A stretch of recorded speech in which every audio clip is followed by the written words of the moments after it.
પ્રથમ વખત દક્ષિણ ભારતની તીર્થયાત્રા ઈસવીસન 1959માં કરી. ચોથી અને 5મી માર્ચના રોજ ઈસવીસન 1959માં શ્રવણ બેલગોલ તીર્થક્ષેત્રની યાત્રા કરી.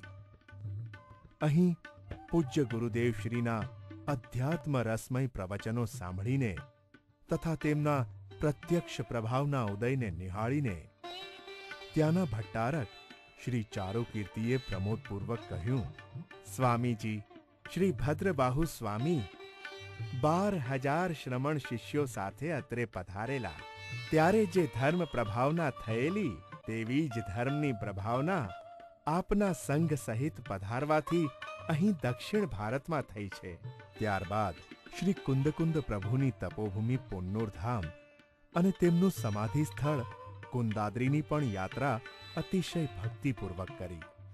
દક્ષિણ ભારતની યાત્રા દરમિયાન દાહોદ, મદ્રાસ, મલકાપુર, શીરપુર, रिंद, खैरागढ़, जबलपुर, शाहपुर, सागर, कोटा, उदयपुर, सोनासण, फतेहपुर, तलोद, रखियाल, उमराळा, बेंगलोर वगैरे जग्याओथी अभिनंदन पत्रों अर्पण करवामां आवेला.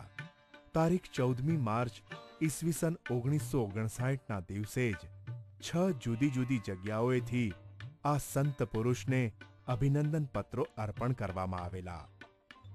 शैलपुर तथा मुनगिरी, केरेंडे, कांचीपुरम, कांचीवरम, वांदेवास अने पोन्नूर. पूज्य गुरुदेव श्रीए बीजी वखत दक्षिण भारतना तीर्थोनी यात्रा ईस्वीसन 1964 में संघ सहित करेली.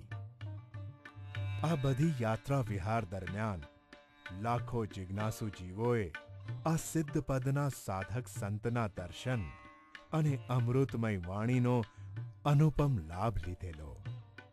तेना निमित्ते अनेक भव्य जीवोना जीवननी दिशा ज आत्मसन्मुख थई गई.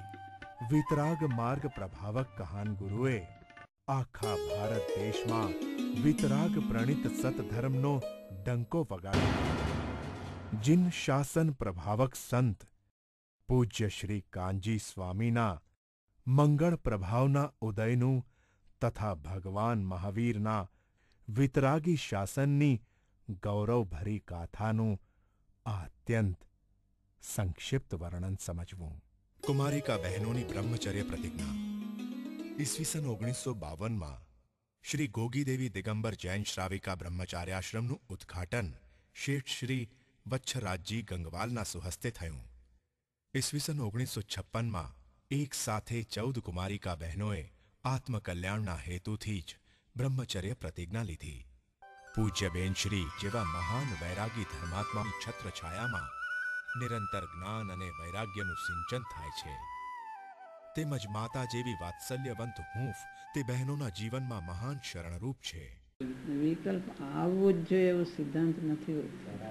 કેટલાકને વિકલ્પ આવે પ્રચારનો તો કરે. એને કોઈ એમ નથી કહેતું કે તમે કેમ પ્રચાર કરો છો. જેને વિકલ્પ આવે તે પ્રચાર કરે.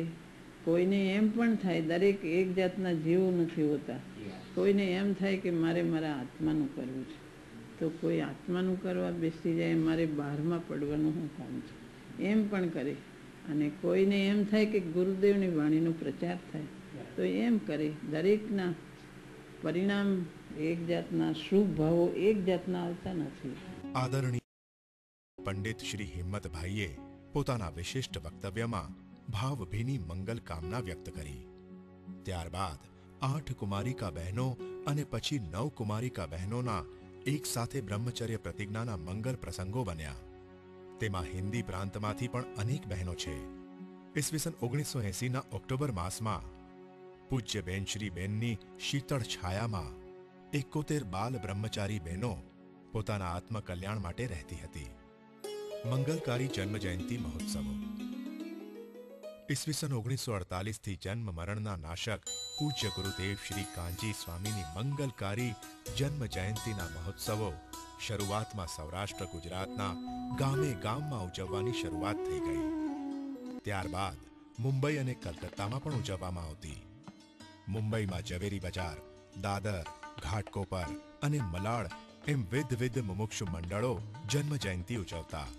અધ્યાત્મવેદી ધર્મરત્ન પૂજ્ય ગુરુદેવ શ્રીની 75મી હીરક જન્મ જયંતિ મહોત્સવ મુંબઈ મુમુક્ષુ મંડળે ઉજવવાનું નક્કી કર્યું.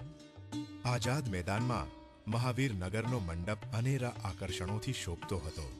તારીખ 13મી મે 1964 વૈશાખ સુદ બીજની વહેલી સવારે હજારો ભક્તજનો મંગલ જન્મ વધાઈ ગાતા ગાતા મંડપમાં આવી પહોંચ્યા. સૌએ આ શાસન પ્રભાવક સંતના દર્શન કર્યા. 10 થી 12 હજારની પ્રવચન સભામાં ગુરુદેવે જન્મ મરણથી રહિત થવાનો સંદેશો સંભળાવ્યો. પ્રવચન બાદ કેટલાક મહાનુભાવોએ પોતાના વક્તવ્ય દ્વારા ગુરુદેવશ્રીના ગુણગાન ગાયા. અનેક સ્થળેથી અભિનંદનના સેંકડો સંદેશાઓ આવેલા. તારીખ 14/5/1964ના રોજ જન્મ જયંતિ નિમિત્તે ભારતભરના મુમુક્ષુઓ દ્વારા ગુરુદેવશ્રીનું પરમ બહુમાન વ્યક્ત કરતો હીરક જયંતિનો હિરલે મઢેલો અભિનંદન ગ્રંથ આ મહાન સંત પુરુષને અર્પણ કરવાનો ખાસ કાર્યક્રમ હતો. 12,000ની આ સભામાં ભારતના એ ભાવિ વડાપ્રધાને ભાવિ તીર્થનાયકને ઉમંગપૂર્વક અભિનંદન ગ્રંથ અર્પણ કર્યો. ગુરુદેવ શ્રી પ્રત્યે બહુમાન વ્યક્ત કરતા शास्त्री जी कहूं, मुझे बड़ी प्रसन्नता हुई. मैं फिर एक बार अपना आदर, सम्मान और श्रद्धांजलि प्रकट करता हूं और ये निवेदन करता हूं कि जो मार्ग, जो रास्ता अहिंसा और शांति का, चारित्र का, नैतिकता का आप दिखाते हैं, उस पर यदि हम चलेंगे तो उसमें हमारा भी भला होगा, समाज का भी भला होगा और देश का भी भला होगा. ત્યારબાદ સોનગઢમાં છેલ્લો જન્મોત્સવ ઈસવીસન 1966માં 77મો ઉજવવામાં આવેલો. ઈસવીસન 1969માં 18મી એપ્રિલના રોજ 80મો જન્મોત્સવ રત્નચિંતામણી મહોત્સવ તરીકે મુંબઈમાં ઉલ્લાસપૂર્વક ઉજવાયો. એ ઉત્સવની યાદગીરી રૂપે એક મહત્વનો નિર્ણય લેવાયો કે સોનગઢમાં એક પરમાગમ મંદિર બંધાવવું અને તેમાં શ્રી કુંદ કુંદ પ્રભુના 5 પરમાગમોને આરસની શિલામાં કોતરાવવા. ઈસવીસન 1980માં 16મી એપ્રિલના રોજ મલાડમાં 91મી મંગલ જન્મ જયંતિ વિશિષ્ટ ભવ્યતાથી ઉજવાઈ. ભાવિ તીર્થાધિનાથને બેસવા માટે સમવસરણ જેવી વ્યાસપીઠ બનાવેલી. વિશાળ 3 પીઠિકા, લાલ કમળ, ભામંડળ, છત્ર તેમજ અશોક વૃક્ષ વગેરેની મનોરમ્ય રચનાઓ હતી. 91 સુંદર દેવ વિમાનોની હારમાળા મંડપની શોભામાં અભિવૃદ્ધિ કરતી હતી. શ્રી સમયસારજીના પૂજ્ય ગુરુદેવશ્રીના 18મી વખતના પ્રવચનોનું પ્રથમ પુસ્તક પ્રવચન રત્નાકર ભાગ 1નું પ્રકાશન થયું. કોને ખબર હતી કે ભરત ક્ષેત્રમાં આ પુરાણ પુરુષનો આ છેલ્લો મંગલ જન્મોત્સવ હશે. સોનગઢમાં 12મી નવેમ્બર ઈસવીસન 1980ના રોજ શ્રી પંચમેરુ નંદીશ્વર જિનાલયનો શિલાન્યાસ અધ્યાત્મયુગ સૃષ્ટા સદગુરુદેવ પૂજ્ય શ્રી કાંજી સ્વામીની મંગલ છત્ર છાયામાં આનંદ ઉલ્લાસપૂર્વક ઉજવાયો. કોને ખબર હતી કે આ મહાપુરુષની હાજરીમાં ભરત ક્ષેત્રમાં વિતરાગ માર્ગની પ્રભાવનાનો આ અંતિમ ઉત્સવ હશે. આ દિવ્ય પુરુષની વિક્રમ સંવંત, આ દિવ્ય પુરુષની અંતિમ દેશના આસો વદ 14 વિક્રમ સંવંત 2036ના રોજ થયેલી. સવારે બહેનશ્રીના વચનામૃત અને બપોરે શ્રી સમયસારજી પર 19મી વખતના પ્રવચનોમાં શક્તિઓ પર અમૃતવાણી વરસેલી. અને સર્વ प्राणी यहाँ तो ऐसे कहा ग्रह संग्रह में, सर्व प्राणी ये बात समझो और मोक्ष जाओ, आक्षेप कर्म नाश होकर सर्व मोक्ष जाओ, ऐसे हम कहते हैं. ऐसा है. धर्मी पुत्री तो मोक्ष जाने वाला है. आज कर्म का नाश करके 15 संग्रह में एक 4 विचार आवे. आना विजय, विवाग विजय, अवाग विजय, संस्थान विजय, एवा 4 धर्म ध्यान ना 4 बोल छे. धर्म ध्यान ने 4 बोल. આણા વિજયે, વિવાદ વિજય, અવાય વિજય, સંસ્થાન વિજય. અવાય એટલે નિશ્ચય કરના, विचारना, ये विचार में ऐसे कर विचार करना कि मैं तो 8 कर्म रहित तो हो जाऊंगा, मेरी चीज आनंद कंद है, मेरे को राग से भिन्न तूफान हुआ ही है, तो मैं 1-2 भो में तो 8 कर्म से रहित होऊंगा, पर सर्व प्राणियों 8 कर्म से रहित होकर मोक्ष पावो, ऐसी त्या भावना लिया है. दृढ़ संग्रह शास्त्र है. सर्व प्राणियों, प्रभु कोई दुश्मन नहीं, कोई वैर्य नहीं, कोई हीणो नहीं आत्मा, सब परिपूर्ण परमात्मा शक्ति से भरा पड़ा परमात्मा सब है. प्रभु ये शक्ति नहीं शक्ति हो जाओ एम कहते. ये शक्ति है, उसकी शक्ति प्रकटता मेरे में होगी.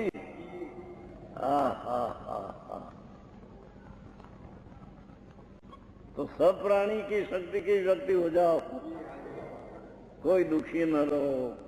अरे प्राणी कोई संसार में जन्म मरण ना दुख है रहो नहीं. एवी भावना भावी ग्रह संग्रह शास्त्र है. सब शास्त्र देखा है, मैं आधा हजारों शास्त्र देखा है, करोड़ों श्लोक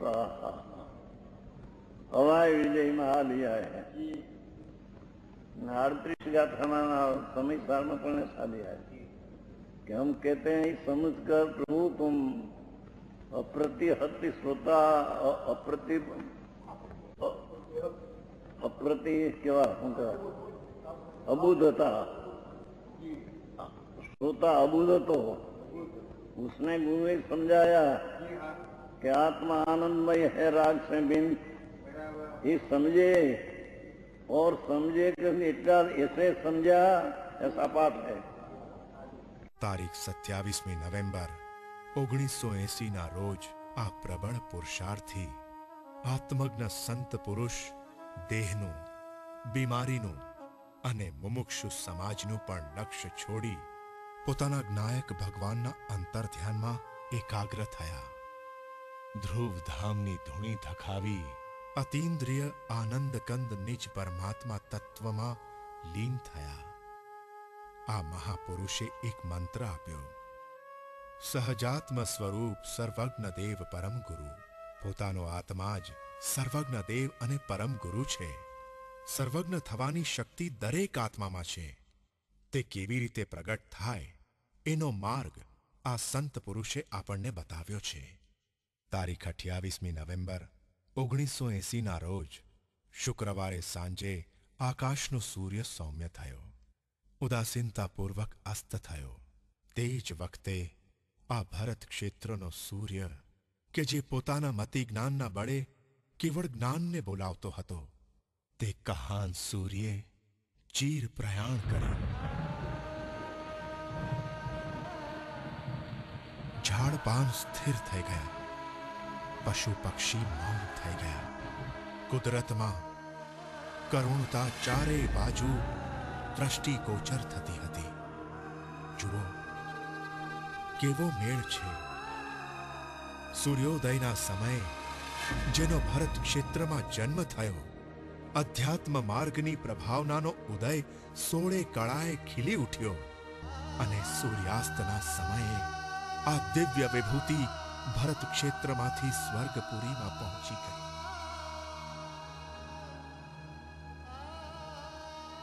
આ મહાપુરુષે કહેલા શબ્દો યાદ આવે છે. હે સર્વજ્ઞ ભગવાન, આપ કહેનારા ને અમે તે સાંભળનારા. આપે જે કહ્યું તે અમે ઝીલ્યું, તે ઝીલીને અમે પણ આપના માર્ગે ચાલ્યા આવીએ છીએ. તેથી અમે પણ હવે અલ્પકાળે આપના જેવા સર્વજ્ઞ થવાના છીએ.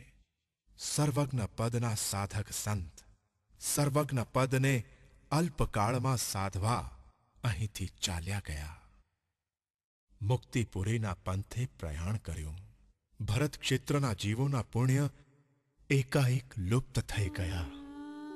આવી કલ્પનાતીત ઘટના અચાનક બનશે એવું કોઈએ સ્વપ્નમાં પણ નહોતું વિચાર્યું. આ ઘટનાની જાણ થતા હજારો મુમુક્ષુઓના અશ્રુઓને રોકવા કોઈ જ સમર્થ નહોતું. અરે, અમારા જીવન આધાર અમને એકાએક છોડીને ચાલ્યા ગયા. सुना रे मंदिर सुना द्वार गुरुजी मारा फरीथी पधारो गुरुजी मारा फरीथी पधारो सुना रे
जीवन सुखारी मारी जीवन नैया मझधार जीवन नैया मझधार भगवती माना हैया रे सोना वागे विरह तना रणकार वागे विरह तना रणकार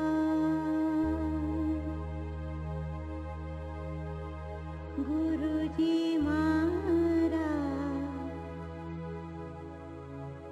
फरीथी पधारो वाला मारा फरीथी पधारो અધ્યાત્મ સુરની વાંસળીના મધુર ટહુકા કરનાર મોરલો હવે આપણી વચ્ચે નથી. એનું પ્રત્યક્ષ દર્શન હવે સંભવિત નથી. એ દિવ્ય મૂર્તિની પવિત્ર ગર્જના ક્યારે કાને નહીં પડે, કાને નહીં પડે. ઓહો, વીર શાસનને પ્રાણવંતુ કરી આ પુરાણ પુરુષ સિમંદર ભગવાનના પ્રત્યક્ષ દર્શન કરવા ચાલ્યા ગયા. ત્યાંના લોકોને એમ થતું હશે કે અમારા રાજકુમાર ભરત ક્ષેત્રમાં કુંદ આચાર્ય દેવના શાસનની અદ્ભુત પ્રભાવના કરી અહીં કેટલા ટૂંકા સમયમાં આવી ગયા. પૂજ્ય ગુરુદેવશ્રીના સ્વર્ગવાસ બાદ ઈસવીસન 1981 થી ઈસવીસન 1990ના 10 વર્ષ દરમિયાન પ્રશમ મૂર્તિ ભગવતી માતા પૂજ્ય બેન શ્રી ચંપાબેને સોનગઢમાં જ રહીને પોતાની જ્ઞાન વૈરાગ્યપૂર્ણ સાધના અને તત્વ ચર્ચાઓ દ્વારા ગુરુદેવશ્રીએ પ્રકાશેલા મોક્ષ માર્ગને જીવંત રાખ્યો. પૂજ્ય ગુરુદેવશ્રી પૂજ્ય બહેનશ્રી માટે આદર ભાવ વ્યક્ત કરતા ફરમાવે છે, બેનની તો શું વાત કરું.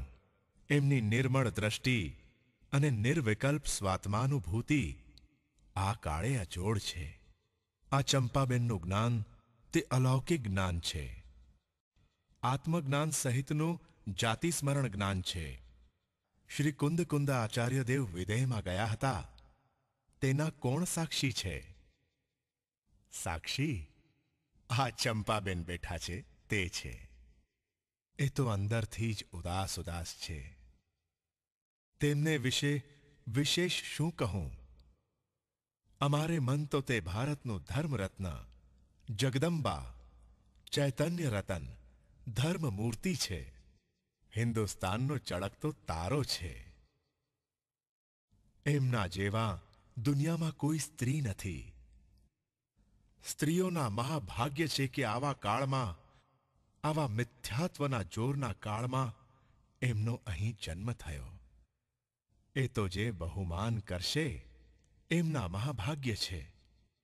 પરમ કૃપાળુ દેવ શ્રીમદ રાજચંદ્રજીએ લખ્યું છે, જ્ઞાની પુરુષ અને પરમાત્મામાં અંતર જ નથી, અને જે કોઈ અંતર માને છે તેને માર્ગની પ્રાપ્તિ પરમ વિકટ હોય છે.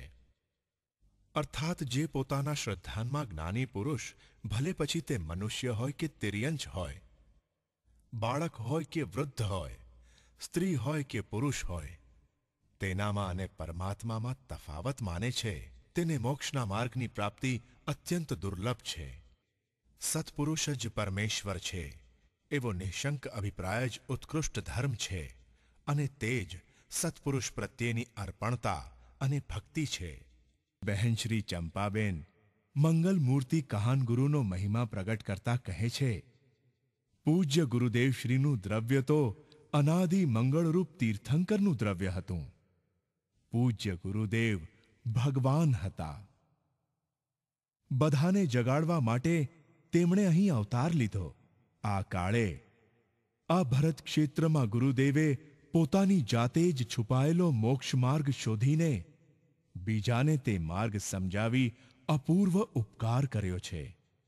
પૂજ્ય ગુરુદેવ જેવા તીર્થંકર પુરુષની વાણી નિષ્ફળ જતી નથી. અત્યારે ભલે એમ થાય કે કોઈ કાંઈ કરતું નથી, પરિણતિ પ્રગટ થતી નથી, પણ હજારો જીવો અંદરમાં તૈયારી કરી જ રહ્યા છે. પૂજ્ય ગુરુદેવ વૈમાનિક દેવમાં મોટા દેવ થયા છે. ઇન્દ્રો દેવોને હુકમ કરે, પણ ગુરુદેવ એવા ગુરુતુલ્ય દેવ થયા છે કે ઇન્દ્ર પણ તેમને હુકમ ન કરે. ધર્મરત્ન પ્રશમમૂર્તિ પૂજ્ય બહેન શ્રી ચંપાબેનના પરમ કૃપાળુ કહાન ગુરુદેવ પ્રત્યે ભક્તિપૂર્વકના મંગલ હૃદયોદ્ગાર આ પ્રમાણે છે.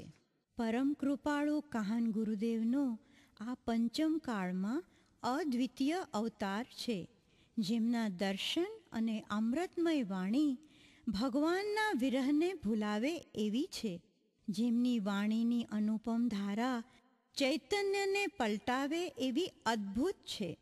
અહો, એવા પરમ ઉપકારી કહાન ગુરુદેવનો શું મહિમા થાય!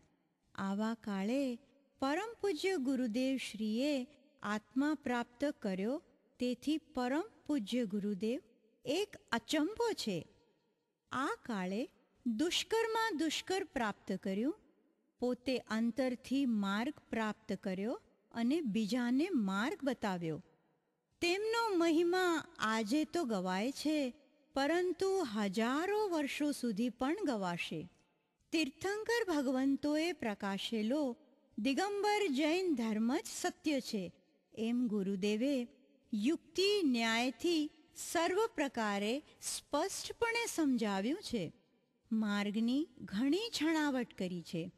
દ્રવ્યની સ્વતંત્રતા, દ્રવ્ય ગુણ પર્યાય, ઉપાદાન નિમિત્ત, નિશ્ચય વ્યવહાર, આત્માનું શુદ્ધ સ્વરૂપ, સમ્યક દર્શન, સ્વાનુભૂતિ, મોક્ષમાર્ગ ઇત્યાદિ બધું તેઓ શ્રીના પરમ પ્રતાપે આ કાળે સત્યરૂપે બહાર આવ્યું છે. ગુરુદેવની શ્રુતની ધારા કોઈ જુદી જ છે. તેમણે આપણને તરવાનો માર્ગ દેખાડ્યો છે. પ્રવચનમાં કેટલું ઘોડીને કાઢે છે. તેઓ શ્રીના પ્રતાપે આખા ભારતમાં ઘણા જીવો મોક્ષના માર્ગને સમજવાનો પ્રયત્ન કરી રહ્યા છે. પંચમ કાળમાં આવો યોગ મળ્યો તે આપણું પરમ સદભાગ્ય છે. જીવનમાં બધો ઉપકાર ગુરુદેવનો જ છે. ગુરુદેવ ગુણથી ભરપૂર છે, મહિમાવંત છે. તેમના ચરણ કમળની સેવા હૃદયમાં વસી રહો. અહો, દેવશાસ્ત્ર ગુરુ મંગળ છે, ઉપકારી છે. આપણને તો દેવશાસ્ત્ર ગુરુનું દાસત્વ જોઈએ છે. પૂજ્ય કહાન ગુરુદેવથી તો મુક્તિનો માર્ગ મળ્યો છે. તેઓ શ્રીએ ચારે બાજુથી મુક્તિનો માર્ગ પ્રકાશ્યો છે. ગુરુદેવનો અપાર ઉપકાર છે, તે ઉપકાર કેમ ભૂલાય? ગુરુદેવનું દ્રવ્ય તો અલૌકિક છે. તેમનું શ્રુત જ્ઞાન અને વાણી આશ્ચર્યકારી છે. પરમ ઉપકારી ગુરુદેવનું દ્રવ્ય મંગળ છે. તેમની અમૃતમય વાણી મંગળ છે. તેઓ શ્રી મંગળ મૂર્તિ છે, ભવોદધિ તારણહાર છે, મહિમાવંત ગુણોથી ભરેલા છે. પૂજ્ય ગુરુદેવના ચરણ કમળની ભક્તિ અને તેમનું દાસત્વ નિરંતર હો. સિમંદર ભગવાનની દિવ્ય ધ્વનિમાં પ્રત્યક્ષ સાંભળેલા આવા પૂજ્ય બેનશ્રીના નિર્મળ જાતિ સ્મરણ જ્ઞાનના આધારે આપણે આ પુરાણ પુરુષના ભવોનું વર્ણન જોઈશું. કહાન ગુરુનો આત્મા અત્યારે વૈમાનિક દેવમાં છે. ત્યાંથી દેવનું આયુષ્ય પૂરું કરી જે જમીનમાં રસવૃદ્ધિ પામ્યા હોય એવી હરિયાળી જમીનવાળા જંબુદ્વીપના ક્ષેત્રમાં કોઈ તીર્થંકર રાજાને ઘેર તેમના પુત્રપણે જન્મશે. ત્યાં આ પૂજ્ય ચંપાબેનનો આત્મા અને શાંતાબેનનો આત્મા તેમના કુટુંબી તરીકે જન્મશે. આ જ મનુષ્ય ભાવમાં અપૂર્વ પુરુષાર્થ મૂર્તિ કહાન ગુરુનો આત્મા આબેહૂબ નિર્ગ્રંથ મુનિપણું ધારણ કરીને તીર્થંકરની હાજરીમાં પોતે તીર્થંકર નામકર્મની શુભ પ્રકૃતિ બાંધશે. આ મનુષ્ય ભવનું આયુષ્ય પૂરું કરી ઊંચા દેવલોકમાં અહમિન્દ્ર થશે. આ અહમિન્દ્ર તરીકેનું દેવલોકનું આયુષ્ય પૂરું કરી શ્રી કહાન ગુરુદેવનો આત્મા ધાતુકી ખંડદ્વીપના વિદેહ ક્ષેત્રમાં સૂર્યકીર્તિ નામના તીર્થંકર તરીકે જન્મશે. પૂજ્ય ચંપાબેનનો આત્મા સૂર્યકીર્તિ રાજાના દેવેન્દ્ર કીર્તિ નામના પુત્ર થશે અને શાંતાબેનનો આત્મા તેમના ચંદ્રકીર્તિ નામના પુત્ર થશે. આ બંને પુત્રો તીર્થંકર સૂર્યકીર્તિ ભગવાનના સમવસરણમાં ગણધર થશે. દિવ્ય મુદ્રાધારી અનંત ચતુષ્ટયથી શોભિત તીર્થંકર શ્રી સૂર્યકીર્તિ ભગવાનની ભવતાપ વિનાશક દિવ્ય ધ્વનિનું શ્રવણ કરી લાખો કરોડો ભવ્ય જીવો મુક્તિપુરીમાં જશે.